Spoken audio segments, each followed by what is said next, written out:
Well, okay, why don't we start? Last time, I admittedly ran roughshod across a whole bunch of different kinds of social categories, ways that we classify the people that we encounter, a structure that's given to us mostly by paper by Roger Brown, who's a famous cognitive social psychologist. And I did that because I just wanted to demonstrate to you just how pervasive categorization, social categorization is in social interaction, and how many different categories we have that we can use to classify people. What I want to do today is to talk more about the cognitive structure of these categories, what they look like as knowledge representations. So we begin at the beginning with what's known in the trade as the classical view of categories, which comes to us basically from Aristotle, and which dominated philosophical and scientific thinking about categories roughly from the time of Aristotle, 5th century BC, up until just within living memory. And what this classical view of categories basically says is that we can think of categories as proper sets. And if you'll remember from your high school mathematics, a proper set is something that has let me go on here. Okay, here we go. A proper set is something that's characterized by defining features. Defining features are singly necessary and jointly sufficient to cause an object to be a member of a category. By singly necessary, we mean that every instance of a category has that feature. By jointly sufficient, we mean that any object that has the entire set of defining features is a member of the category. So the important thing here is that you've got these categories that are defined in terms of these defining features, singly necessary and jointly sufficient to define an object as a member of a category. And a whole bunch of implications flow from that. First, we have a vertical arrangement of categories into supersets, higher order supersets, and lower order subsets. And the way we do that is by adding defining features. So we have dogs, which have certain defining features that separate them from cats. And then we have kinds of dogs, where we add a feature to separate the dachshunds from the German shepherds and so on. So it follows from this defining feature business that we can arrange objects into vertical hierarchies of subsets and supersets, and there are clear distinctions between a subset and a superset because every subset is created by adding one or more defining features to a superset. It's as simple as that. Okay. It also follows that there are these horizontal relations between adjacent categories at any level of analysis, and that relationship can be defined as an all or none relationship. Think about the implications of these defining features. You've either got the set of defining features or you don't have the set of defining features. If you've got the set, you're in the category. If you don't have the entire set, you're not in the category. So you're either in one category or another, and whichever category you're in depends on the features that you've got. The next implication of this classical view of categories is that there's an internal structure to a category that renders it homogeneous. That is to say, every instance in a category is a perfectly good representative of that category. And the reason that they're all equal is that they all possess the same set of singly necessary and jointly sufficient defining features. A dachshund is a perfectly good dog. A German shepherd is a perfectly good example of a dog because they all have those doggy defining features, those things that make them dogs. They all share the same set of defining features.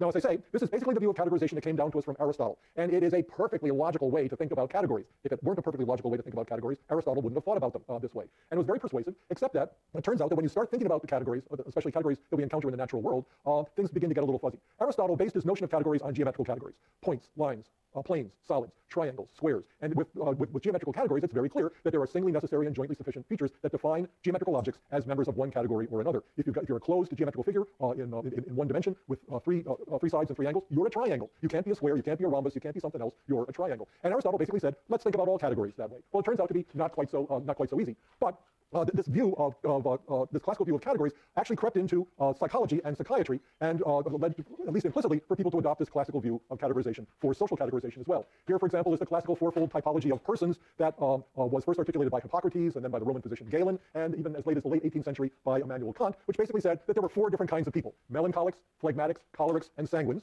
And each of these 4 different types of people was defined by a certain package of features. Melancholics were anxious and worried and unhappy. Phlegmatics were reasonable and high-principled and controlled. Sanguines were playful, easygoing, and sociable. Cholerics were quickly roused, egocentric, and exhibitionistic. If you had one set of, you were in one category or the other, and which category you were in depended on what personality traits you displayed. As I say, well into the 19th century, actually, this is the way we thought about the classification of personality.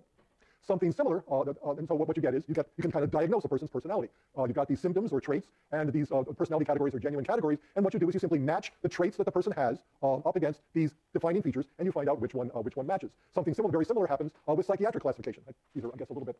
Okay, something similar happens with psychiatric classification. We have a big superordinate distinction between organic and functional mental illnesses. Organic mental illnesses are those where there's known brain damage that can account for the patient's symptoms. Functional mental illnesses, there isn't any known brain damage. Then you've got a further distinction between psychotic and neurotic the mental patients based on whether their predominant feature is a problem with reality testing that makes you psychotic, or anxiety that makes you neurotic. Then we have 2 different kinds of psychotic individuals: schizophrenics versus manic depressives. You're schizophrenic if you have certain kinds of cognitive problems. You're manic depressive if you have certain kinds of emotional disorders. And in particular, Eugen Bleuler, the Swiss psychiatrist who first defined the syndrome of schizophrenia, basically argued with the classical view of categorization that all schizophrenics shared 4 symptoms in common. Bleuler called them the 4 A's: disturbances in associative thinking, anhedonia, the inability to feel emotions, especially positive emotions, autism, by which he didn't mean autism as we now think of it, he simply meant social withdrawal, and ambivalence, problems with motivation. Bloiler said, if you've got the 4 A's, you're schizophrenic. If you're schizophrenic, you've got the 4 A's, because these are singly necessary and jointly sufficient features that define that particular diagnosis. And there are subtypes of schizophrenia, in Bloiler's view: simple, hebephrenic, catatonic, and paranoid. We don't use these terms much anymore. Paranoid we do, but not the others. But a simple schizophrenic, in Bloiler's view, was a patient who simply presented the 4 A's: associative disturbance, anhedonia, autism, and ambivalence. Hebephrenic schizophrenics also showed childlike behavior. Catatonic schizophrenics showed a pattern of motor behavior called waxy flexibility. You could take their limbs and put them in weird positions, and they just hold them there until you changed. And paranoid schizophrenics had various kinds of delusions. So these subtypes of schizophrenia were created by adding defining features to the 4 A's that defined the superset of schizophrenia. So you get, with mental illness, you get a hierarchy that looks like this: you're mentally ill or not. If you're mentally ill, you're either psychotic or neurotic. If you're psychotic, you either have schizophrenia or manic depressive illness. If you're schizophrenic, you're either simple or hebephrenic or catatonic or paranoid. It's a perfectly well-arranged vertical hierarchy where there's clear boundaries between adjacent categories and clear boundaries between the vertical categories as well. So the classical fourfold typology and the traditional diagnosis of mental illness are examples of the application of the classical view of categories as proper sets to the problem of social categorization, which is fine until people started thinking about the classical view of proper sets, and they discovered a set of problems with them. So, for example, there are some categories in the natural world that are known as disjunctive categories, and the reason they're called disjunctive categories is that there are members of the category that don't share any features in common, but they're still members of the category. The classic example is, for those of you who are sports fans, the concept of a strike in baseball. A strike is a swing and a miss. That's a classic strike. But if the pitcher throws a pitch in the strike zone, it's a strike whether you swing at it or not. A foul ball, the first 2 foul balls, also count as strikes. And finally, a strike is whenever the umpire says it's a strike. So these 4 kinds of strikes don't have any features in common. There's nothing that unites the category. And the problem is that there are a bunch of disjunctive categories like this around, and they don't seem to fit the classical definition of what a category should look like. Another problem is that for many categories, their category membership is unclear. Okay. Again, 2 classic examples: is a rug an article of furniture or not?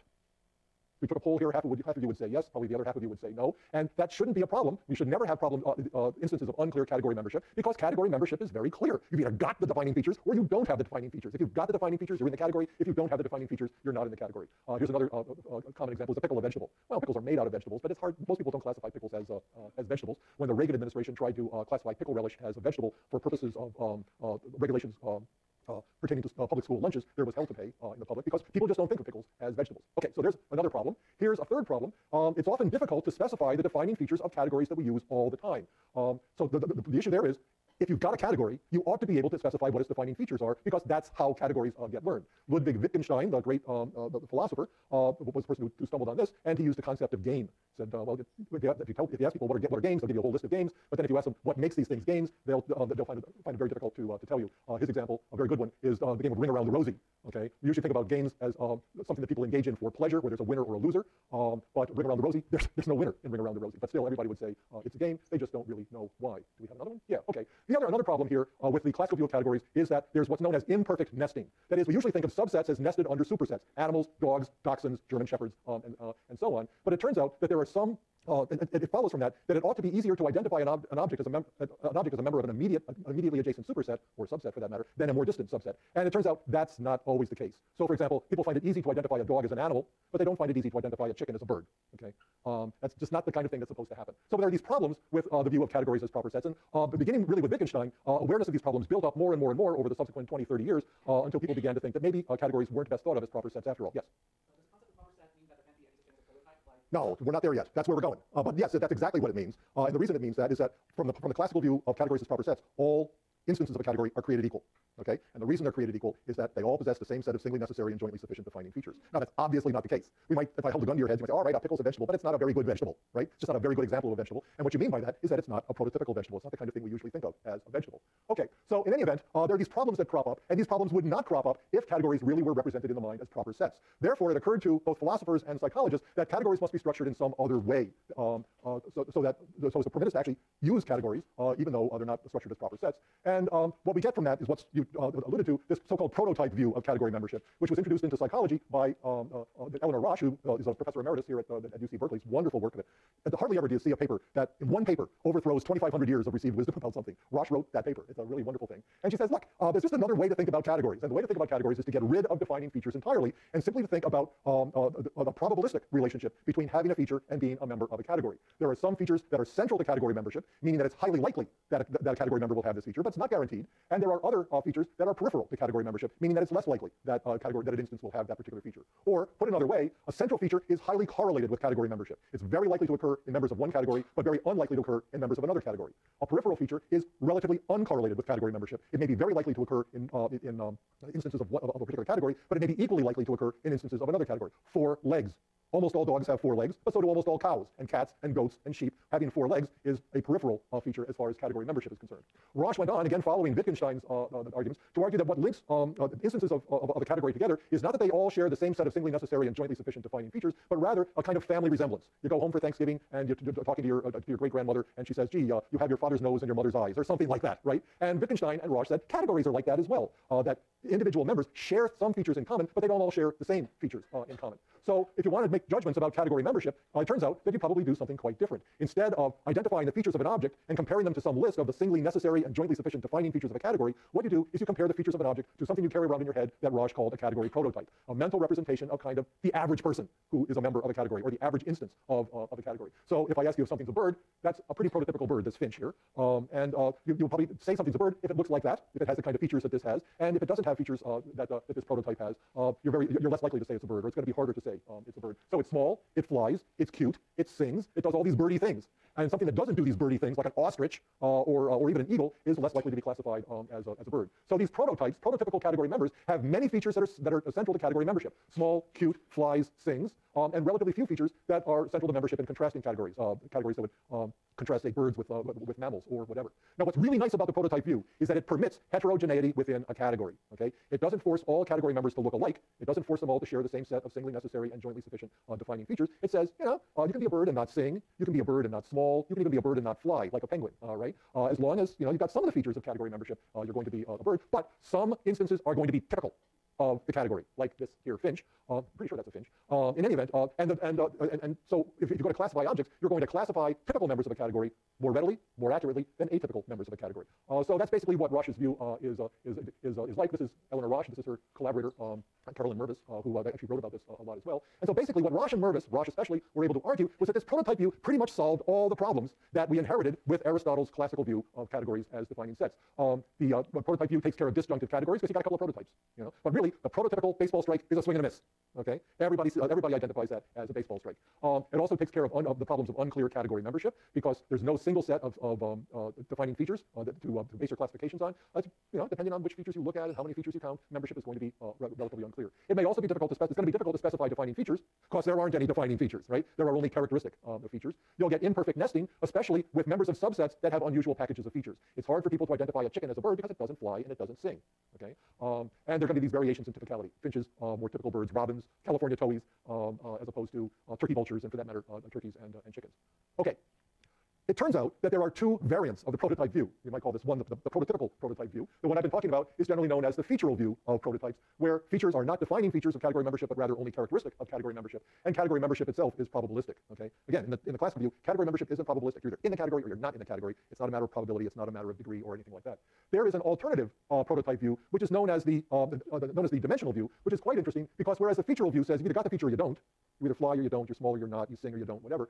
These features can be thought of as being arrayed on continuous dimensions. You can have more or less of a feature, not just presence or absence. And because you can have more or less of a feature, category membership itself can be dimensional. You can be more or less a member of a category. It's not just a matter of being a typical member, though there are ways to think about that as well. This dimensional view is important for social cognition because it solved a problem that quickly came up with the classical fourfold typology, which is and also a problem with psychiatric diagnosis, which are 2 problems: problem of partial expression and combined expression. And these problems of partial and combined expression are basically restatements of the problems of the classical view of categories that I talked about earlier. So, for example, in partial expression, very quickly after Bloiler identified the category of schizophrenic as a category of mental illness, people immediately saw classic schizophrenic patients who had the 4 A's: associative disturbance, anhedonia, autism, and ambivalence. But then they found a whole bunch of people who had like 3 A's, or 2 A's, or 1 really big A, and they had it a lot. And they said, well, we don't know what to do with these people. So what happened was we got the classic Bloilerian schizophrenia, and then we started getting new categories of people, like schizoid, for people who are kind of schizophrenic but not exactly schizophrenic,